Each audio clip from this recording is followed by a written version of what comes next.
Okay, in today's video we are looking at electromagnetism.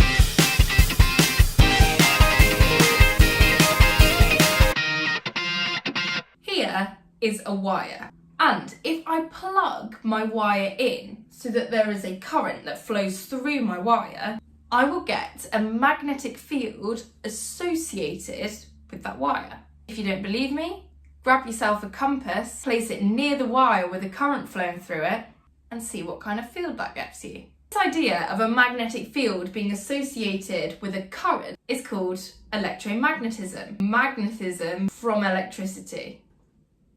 I can find the pattern and the direction of that magnetic field using my right hand thumb rule. Take your right hand and make sure it is your right hand. The amount of times I have pupils confused as to why they've got the wrong direction, and it's because they're using their left hand. So take your right hand, give me a thumbs up, and your thumb should be pointing in the direction of the current. So let's imagine this current here. My thumb should be pointing upwards. Okay, then you've got to use your imagination. Imagine there's a screwdriver in your hand and you're screwing in a nail. To my shame, I avoid DIY at all costs. For me, this really does use some actual imagination. So my thumb's pointing upwards and I imagine screwing a nail in, and I find that my fingers are curling around in a particular direction. The direction that your fingers curl around in gives you the direction of the magnetic field. So in this picture here,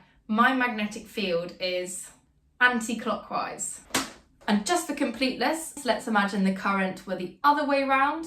So this time your thumb should be pointing downwards and you're screwing a nail in towards the ground.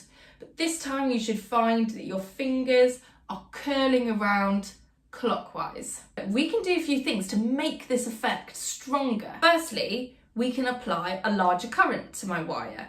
Or I can take my wire and coil it like this. A coiled piece of wire with a current flowing through it is called a solenoid. A solenoid makes the magnetic field stronger because the magnetic field associated with one turn on your coil looks like this.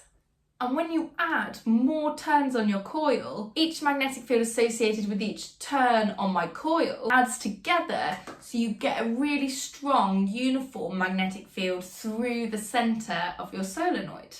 Okay, hope you found that helpful. Please download the notes for the factors which affect the strength of the field, the right hand thumb rule, and my introduction to solenoids. If you like the video, please do like and subscribe. Thanks for watching.